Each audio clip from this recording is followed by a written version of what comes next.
여러분 안녕하십니까? 이승만 학당의 김용삼입니다.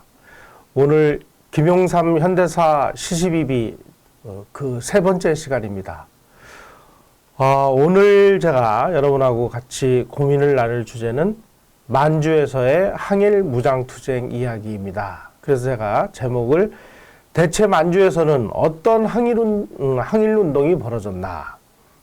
우리 사회에서 가장 골치 아픈 주제 중에 하나인 만주에서의 항일 투쟁, 그 관련된 이야기입니다. 지금 여러분이 보시는 그 PPT 사진을 보면 우리 구한말 의병들의 모습을 볼 수 있습니다. 바로 그 의병들이 일본의 토벌에 의해서 국내에서는 도저히 싸울 수 없는 상황이 되니까 이제 압록강 두만강을 건너서 만주에서 이제 활동을 하는 그런 주된 이야기가 되겠습니다. 예. 오늘은 그 첫 번째 시간으로 본격적인 그 이야기를 열어가도록 하겠습니다. 여러분들 일본의 메이지 유신 하면 떠오르는 그 사카모토 료마라는 사람을 기억하실 겁니다. 이 사카모토라는 사람의 세계관은 아주 재밌는 그 세계관을 가지고 있습니다. 이 사람이 아주 검술로 아주 일본에서도 한가락을 하던 사람입니다. 이 사람이 검술이 그렇게 뛰어났지만 실제로 자기는 그 칼로 한 사람도 인명을 살상하지 않은 아주 특이한 또 사무라이이기도 합니다. 물론 이 사람이 나중에 교토에서 자객에게 암살을 당하는데 이 친구가 어느 날 이런 얘기를 합니다. 긴 칼을 차고 있는 친구에게 이제 장검의 시대는 지나갔다. 나처럼 이제 짧은 칼을 차고 다니라. 그리고 또 얼마 있다가 또 만났더니 그 짧은 칼을 친구가 가지고 있는 모습을 보면서 생각해보니까 이제 단검의 시대도 지났다. 나처럼 권총을 갖고 다니라. 알고 보니까 칼 대신 권총을 차고 있는 거예요. 세 번째 만났을 때 이번에는 책 한 권을 보여주면서 내가 알고 보니까 이 권총도 다 소용없어. 이제부터는 국제법을 공부를 해야 돼. 그래서 국제법을 공부했다 하는 그 사카모토의 이야기입니다. 이 사카모토 료마가 국제법을 열심히 연구한 결과 이 선박이 바다에 떠 있으면 그게 그 소유한 나라의 이 국토나 영토나 마찬가지의 권한을 갖는다라는 사실을 알고 일본이 국가가 커지려면 배를 많이 소유해야 된다. 그래가지고 배를 많이 소유해서 일종의 종합상사도 만들고 그 바다로 나가는 해운업도 하고 그래서 나중에 이 사람이 일본 해군의 아버지다 이런 소리를 들을 정도로 이 국제법을 신봉하는 그런 인물이었습니다. 제가 왜 독립운동 서두에 이런 말씀을 드리느냐. 무장 독립운동이 됐든 무슨 독립운동이 됐든 그 시대에는 국제법을 모르면 안 되는데 우리가 국제법에 의하면 우리의 무장을 하고 독립운동을 할 수 있는 그런 공간은 중국의 만주 일대 정도가 아니었나 하는 생각이 듭니다. 그 당시만 해도 중국 땅이라고는 알려져 있었지만 정확하게 이 국토 영토의 개념이 좀 애매모호했던 이 지역이 바로 만주였습니다. 그 만주에서 이제 어떤 독립운동이 벌어졌는지 하는 것을 우리가 공부하는 그런 시간이 되겠습니다. 자, 그러면 독립운동이란 무엇이냐? 독립운동의 정의를 먼저 우리가 보실 필요가 있습니다. 우선 첫째, 일제의 침략과 식민지 지배에서 벗어나기 위한 민족의 총체적 노력이다. 그리고 독립운동의 목표는 일제에게 빼앗긴 국토와 주권을 되찾는 것이다. 이렇게 이해를 하면 되시겠습니다. 하지만 여러 가지 독립운동을 하는데 어려움도 많았습니다. 어려움이 많은 그 많은 어려움을 무릅쓰고 그야말로 만주에서 풍찬노숙을 하면서 그 독립운동을 한 분 중에 한 분이 박은식이라는 분인데 이 박은식이라는 분이 독립운동 지열사에서 이렇게 얘기했습니다. 나는 우리나라 광복의 날이 반드시 올 것이며 일본의 장래는 멀지 않아 패망하리라는 것을 믿어 의심치 않는다. 하지만 바로 이 박은식이라는 분이 1925년에 유언을 남겼습니다. 3.1운동 이후에 독립운동 진영이 너무나 막 분열이 심해가지고 뭐 오늘은 이 단체에서 이러다가 내일은 저 단체로 뭐 찢어지고 이합집산하고 하는 그런 모습을 보면서 아주 뭐 안타까워하면서 독립운동 진열이 분열하는 모습을 통탄하고 하나로 뭉쳐야 된다라고 그런 주장을 했습니다마는 이분의 그런 그 주장이 제대로 이행이 됐다라는 그런 소식은 별로 없었습니다. 어쨌든 독립운동 진열마저도 많은 그 분열을 했었다. 그래서 심지어 1920년대 이후에는 전민족적 통일의 이상을 실현할 수 있는 그런 하나의 단일 지도부를 이루는 그런 독립운동 진영은 좀 어렵지 않았나 하는 생각이 들 정도입니다. 그렇다면 왜 이렇게 심각하게 독립운동 진영이 분열을 했을까요? 우선은 이데올로기 분열 덕분이다 이렇게 얘기할 수 있습니다. 1917년도에 소련에서 볼셰비키 공산혁명이 일어나서 공산주의자들이 권력을 잡은 이후에 전 세계에서 공산주의라는 것이 아주 대대적으로 팽창을 하기 시작했습니다. 우리나라에서도 이러한 그 공산주의 이데올로기를 받아들여서 또 일종의 민족주의적 이데올로기와 대립을 하는 이런 상황이 됐습니다. 그 와중에 하여간 뭐 전통적인 유학에 기반을 둔 정치 신념이 무너지면서 그 무너진 그 틈을 뭐 공산주의론, 뭐 자유민주주의론 이런 것들이 막 들어왔고 거기에 또 막 사회주의 사상이 들어오고 이러면서 아주 막 굉장히 복잡한 이러한 그 진영이 분열되기 시작했습니다. 또 그 배후에 뭐 소련이라는 이런 종주국이 있어서 이 소련은 공산주의 내지는 사회주의를 전 세계로 확산시키기 위해서 또 많은 노력을 하면서 우리도 그러한 그 분열의 한 축에 끼어들면서 아주 복잡한 양상을 보이기 시작을 했습니다. 또 이런 그 이데올로기의 그 대립뿐만이 아니라 독립운동의 전략에서도 많은 또 그 분파가 생겨났습니다. 예를 들면 뭐 외교 독립을 우선하는 사람들이 있었는가 하면 또 무장 투쟁을 해야 된다라는 그런 노선도 있었습니다. 또 한쪽에서는 또 뭐 실력 양성론이다 뭐 이런 식으로 해서 여러 분파들이 뭐 이념적으로도 나뉘고 전략 면에서도 나뉘고 그러면서 매우 복잡한 단일 대오를 형성하기 어려웠던 그런 현실이었다. 이게 아마 우리 독립운동사에서 굉장히 좀 그 취하기 어려운 딜레마가 아니었나 하는 그런 생각이 듭니다. 자, 그러면 무엇이 옳았을까? 뭐 한쪽에서는 뭐 무장투쟁을 해서 독립을 쟁취해야 된다라는 이런 그 세력이 있었고 또 한쪽에서는 야 우리가 현실적으로 봐라 일본이라는 나라가 저렇게 강대한데 우리 뭐 독립군 해봐야 뭐 다 합쳐서 뭐 10,000명도 안 되는 이런 사람이 소총 뭐 한 자루 가지고 이게 뭐 일본을 무찔 수가 있겠느냐 현실적으로 가자 외교밖에 없지 않느냐 또 이런 주장을 하는 분들 계셨고 자 그러면 그 당시에 현실이 어땠고 뭐 어떤 방법이 최선이었나 하는 것은 뭐 지금 와서 생각을 해보면 뭐 단순할 수도 있는 문제였지만 이 현실과 이상은 늘 다른 법 아니겠습니까? 현실 부분을 우리가 한번 들여다볼 수 있는 통계 수치가 있습니다.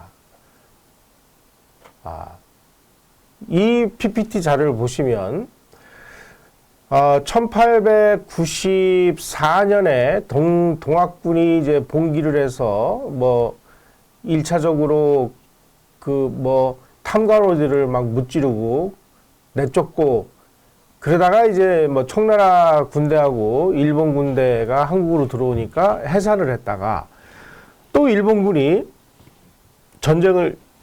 청일전쟁을 일으켜서 막 우리 국토를 점령하고 이러니까 동학군이 두 번째로 이제 봉기를 해서 일본군을 공격을 하고 뭐 병참선을 공격을 하고 또 일본군들의 전신선을 공격을 하고 그러니까 일본이 이제 이 동학군들을 그 토벌하기 위해서 군대를 동원합니다.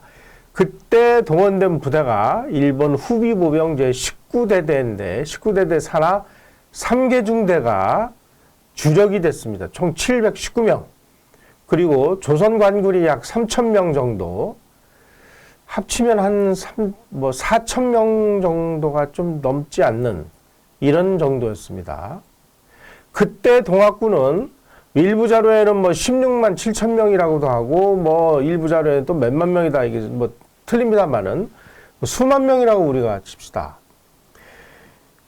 4천 명과 수만 명의 동학군이 붙어가지고 동학군이 아주 좀 슬프게도 뭐 괴멸적인 타격을 입은 게 이 공주 일대에 있는 우금치 전투인데 그 우금치 전투에서 일본군은 전사자가 2명, 전투 후에 부상이라든지 질병으로 사망한 사람이 41명, 반면에 일본군이 맞서다가 죽은 동학군은 약 3만에서 5만 명.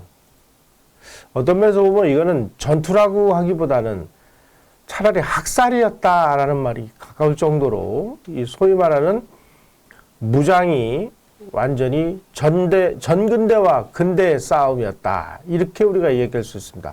그 당시에 일본군의 그 일선 전투부대의 경우는 그 무라다 소총이라는 것을 일본이 만든 무라다 소총으로 무장을 하고 있었습니다만은 이 후비보병은 일종의 후방의 치안을 아마 유지하는 그런 그 부대인데 이 후비보병은 스나이더 소총으로 무장을 하고 있었습니다.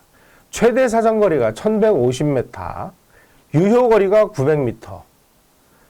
반면에 동학농민군은 가지고 있었던 총이라고 해봐야 옛날 고려짝에 쓰던 그런 화승총 아니면 뭐 칼, 활 뭐 이런 정도로 무장하고 있었습니다. 이게 전투를 할 수가 없어 있었던 거죠. 이런 식으로 항일 독립투쟁은 근대적인 무기로 무장을 한 그리고 아주 기관총이나 이런 첨단 무기로 무장을 한 이런 일본군과 전근대적인 방식의 이런 의병과의 싸움이었기 때문에 도저히 이거 뭐 전투에서 승리를 거두기는 현실적으로 어려웠다. 우리는 이렇게 볼 수가 있습니다. 한일합방, 그러니까 1910년 이전에 의병 봉기는 청일전쟁 때 의병이 봉기를 했고, 그리고 가고개혁과 그 민왕후 시해 사건으로 의병들이 이제 폭발을 해서 그 시대에 이제 의병 활동이 좀 있었고, 요때를 이제 1차 의병 봉기다 이렇게 얘기를 합니다. 자, 그렇다면 제 2차 의병 봉기는 언제냐? 1905년에 이 일본이 러일 전쟁에서 승리한 이후에 을사보고조약을 체결합니다. 이때서부터 의병들이 아주 뜨겁게 봉기를 해서 1910년에 이제 그 병탄을 당하는 이 무렵에 의병들이 일어났는데 이때를 이제 2차 의병 봉기다 이렇게 얘기합니다.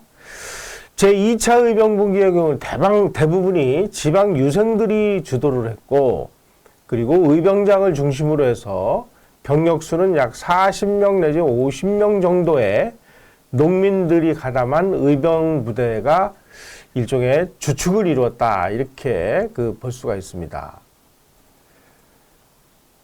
1905년도 일본이 러시아와 싸운 러일 전쟁 당시에 일본군이 약 123만에서 127만 명 정도의 병력을 동원한 것으로 기록에 나와 있습니다.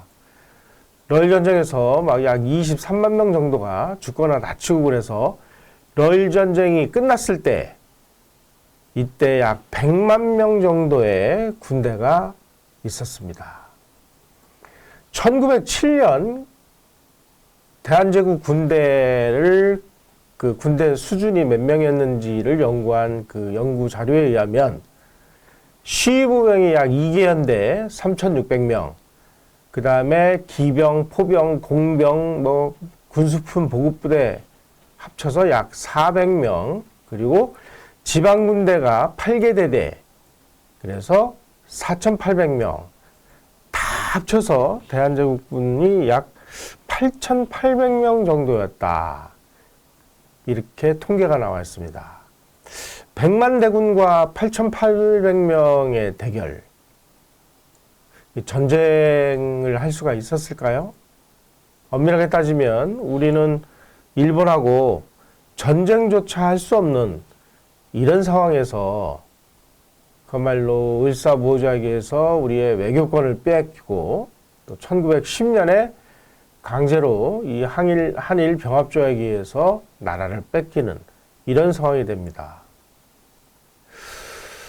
100만 대군과 8,800명 군대의 모습. 이게 우리가 망할 때 우리의 모습이었고 우리의 실력이었습니다. 우리는 일본하고 전쟁 한번 정말 제대로 된 전쟁 한 번도 못 해보고 항복하고 나라를 넘겨준 그럴 수밖에 없는 이런 상황이었다 하는 점을 우리가 이해를 할 수가 있습니다. 자, 그렇다면 그 시절에 우리의 의병들은 어떤 생각을 가지고 있었을까요? 파일을 한번 보여주시죠. 네. 지금 보시는 저 의병장이 이인영이라는 의병 총대장입니다. 이분은 전국의 그 양반 의병장을 중심으로 13도 창의군이라는 연합부대가 만들어집니다. 이 연합부대의 말하자면은 총사령관이나 마찬가지였습니다. 1907년 11월에 경기도 양주에 집결을 해서 이제 서울로 쳐들어가 가지고 우리가 서울을 탈환을 하자. 이렇게 이제 의지를 모아서 이제 전국에 있는 의병 부대들을 모았는데 그때 신돌석이라든지 홍범도라든지 이런 평민 출신 의병장의 경우는 신분이 너무 낮고 다시 말씀드리면 양반이 아니라는 이유로 해서 이 연합전선에서 배제를 시켜버립니다. 그래서 이제 13도 창의군이 결성이 돼가지고 그 총대장에 이제 이인영이라는 분이 이제 선정이 됐는데 이분이 서울로 이제 진격하기 직전에 부친상을 당합니다. 그래서 뭐 아버지가 돌아가셨다 하는 부고를 듣자마자 서울로 쳐들어가기는커녕 군대를 놔둔 상황에서 부친상을 치르겠다고 고향으로 낙향을 합니다. 그때 이분이 이런 얘기를 합니다. 나라의 불충함이 부모의 불효함이 되며 부모에게 불효함이 나라의 불충함이 된다. 그 돈은 하나이며 둘이 아니다. 나는 차라리 나라 풍속에 따라 3년상을 입어 효도를 다한 후에 재기를 하겠노라. 이렇게 하고 의병을 이끌고 서울로 쳐들어가야 되는데 낙향을 해가지고 3년상을 치르러 갑니다. 그러는 바람에 의병 부대가 이제 와해가 되는 그런 상황이 벌어졌습니다. 제가 왜 이 말씀을 드리냐? 그 당시에 우리의 유교적인 그런 바탕에서 만들어진 이 의병들은 공과 사가 제대로 이제 구분이 안 되는 이런 상황을 우리 이런 상황에 처해 있었다 하는 뜻을 말씀드리기 위해서입니다. 또 의병장 유인석이라는 분 사례를 한번 보시죠. 의미사변 때 제천에서 이제 의병을 일으켜서 이제 일본군하고 싸운 사람이 이제 유인석 선생인데 그때 이제 포수 김백선 이 동료 400명을 이끌고 의병에 이제 참가를 했습니다. 그런데 이 김백선이 1896년에 남한강 상류에 있는 일본군 수비대를 공격을 했는데 실패를 했어요. 왜 실패를 했느냐? 지원부대를 보내주기로 했는데 이 지원부대를 안 보내준 거예요. 이 안승우라는 사람이. 그래가지고 이 안수근한 사람한테 가서 아니 당신 말이야 지원군을 보내주기로 했는데 왜 안 보내준 거냐 하고 막 항의를 합니다. 그때 이 사령관 유인석이 김백선이라는 사람이 안승우에게 항의를 하는 모습을 보면서 아니 감히 이 상놈 주제에 말이야 양반에 대드느냐 이런 그 반상의 윤리를 깨뜨리는 놈을 살려둘 수 없다. 그래가지고 김백선을 잡아다가 처형을 시켜버립니다. 그 바람에 김백선 의병부대가 이제 이 와해가 되는 이런 그 일이 있었습니다. 유교적인 바탕에서 만들어진 이 의병부대들이 가지고 있었던 이런 어떤 반상의 신분구조의 한계, 이런 모습들을 이 두 사례를 통해서 우리는 엿볼 수가 있습니다. 우리가 이제 본격적인 그 만주에서의 항일 무장투쟁이 벌어지기 직전 상황, 그러니까 의병들이 언제부터 봉기를 했고 이 사람들이 어떤 식으로 싸웠는지 하는 모습을 첫 시간에서 말씀을 드렸습니다. 다음 시간에는 이제 이 의병부대들이 만주로 이동을 해서 만주에서 이제 투쟁하는 그런 과정을 여러분들하고 같이 공부를 하도록 하겠습니다. 오늘 이것으로 이번 시간 마치겠습니다. 고맙습니다.